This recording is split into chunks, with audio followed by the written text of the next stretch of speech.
किसी भी साधना के लिए एक योग्य गुरु का मार्गदर्शन बहुत जरूरी है। गुरु के मार्गदर्शन में साधना सुरक्षित होने के साथ साथ सरल भी हो जाती है। अष्ट सिद्धियाँ योग और तंत्र में विशेष शक्तियों का उल्लेख करती हैं, जिन्हें सिद्धि कहा जाता है। ये सिद्धियाँ साधक, योगी या तपस्वी द्वारा आत्मिक और मानसिक साधना के माध्यम से प्राप्त की जा सकती हैं। 8 सिद्धियाँ अणिमा, महिमा, गरिमा, लघिमा, प्राप्ति, प्राकाम्य, ईशित्व और वशित्व भारतीय योग और तंत्र परंपरा के अनुसार साधकों को विशेष प्रकार की शक्तियाँ या अद्भुत क्षमताएं प्रदान करती हैं। इन सिद्धियों को प्राप्त करने के लिए साधना, तपस्या और मानसिक तथा आध्यात्मिक विकास पर विशेष ध्यान देना होता है। वैदिक पुस्तकों में अष्ट सिद्धियाँ कुछ इस प्रकार वर्णित हैं। 1 अणिमा, किसी भी चीज के आकार को बहुत छोटा करने की क्षमता, यानी परमाणु जितना छोटा हो जाना। 2 महिमा, अपने शरीर को अत्यधिक बड़ा करने की शक्ति, अनंत आकार तक विस्तार करना। 3 लघिमा, शरीर को बहुत हल्का बना लेना, जिससे गुरुत्वाकर्षण का प्रभाव कम हो जाए और उड़ने की क्षमता प्राप्त हो। 4 गरिमा, शरीर को अत्यधिक भारी बना लेने की क्षमता, जिससे कोई भी इसे हिला न सके। 5 प्राप्ति, अपनी इच्छानुसार किसी भी वस्तु को प्राप्त करने की शक्ति, चाहे वह कहीं भी हो। 6 प्राकाम्य, इच्छा के अनुसार सभी प्रकार की इंद्रियों को नियंत्रित करने की शक्ति, जिससे हर प्रकार की भौतिक और आध्यात्मिक इच्छाओं की पूर्ति की जा सके। 7 ईशित्व, सृष्टि पर शासन करने की शक्ति, यानी सृष्टि के तत्वों पर नियंत्रण।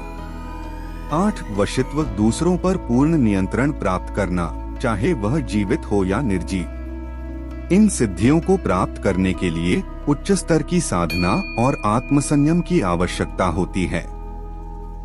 यह ध्यान रखना चाहिए कि सिद्धियां प्राप्त करना केवल आध्यात्मिक उपलब्धि नहीं होती, बल्कि यह साधक की परिपक्वता और सही दिशा में उन्नति का परिणाम है।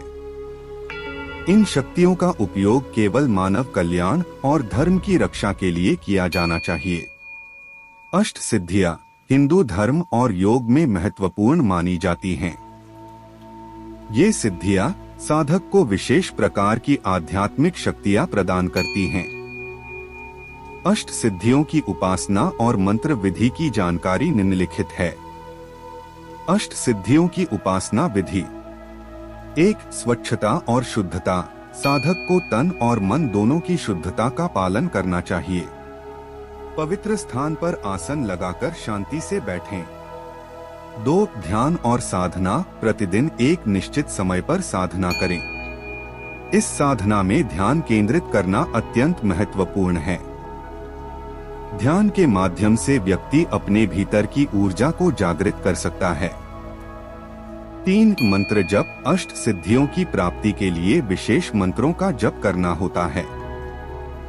अणिमा सिद्धि के लिए ओम अणिमाय नमः।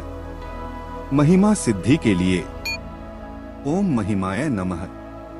लघिमा सिद्धि के लिए ओम लघिमाय नमः। गुरिमा सिद्धि के लिए ओम गुरिमाय नमः। प्राप्ति सिद्धि के लिए ओम प्राप्ते नमः। प्राकाम्य सिद्धि के लिए ओम प्राकाम्याय नमः। ईशित्व सिद्धि के लिए ओम ईशित्वे नमः। वशित्व सिद्धि के लिए ओम वशित्वाय नमः। मंत्रों का जप 108 बार या 1008 बार करना उचित माना जाता है। समय के साथ साथ जाप की संख्या बढ़ती जाती है। 4 उपासना के साथ साथ विशेष अवसरों पर यज्ञ और हवन का आयोजन करना भी लाभकारी होता है। यज्ञ में आहुति देने के साथ साधक अपनी इच्छा और मनोवांछित सिद्धियों की प्राप्ति के लिए भगवान से प्रार्थना करता है। 5 नियमितता और धैर्य, अष्ट सिद्धियों की प्राप्ति के लिए साधक को नियमित रूप से साधना करनी चाहिए और धैर्य बनाए रखना चाहिए। यह एक दीर्घकालिक प्रक्रिया होती है, जिसमें समय और संयम की आवश्यकता होती है। साधना के लाभ। अष्ट सिद्धियों की उपासना से व्यक्ति की मानसिक, आध्यात्मिक और भौतिक शक्तियां जागृत होती हैं। इन सिद्धियों के माध्यम से व्यक्ति सांसारिक बाधाओं से मुक्त होकर आत्मकल्याण की ओर अग्रसर होता है। यह साधना और उपासना एक गहन और पूर्ण समर्पण मांगती है, जो साधक को उसकी उच्चतम आत्मिक क्षमता तक पहुंचाने में सहायक होती है।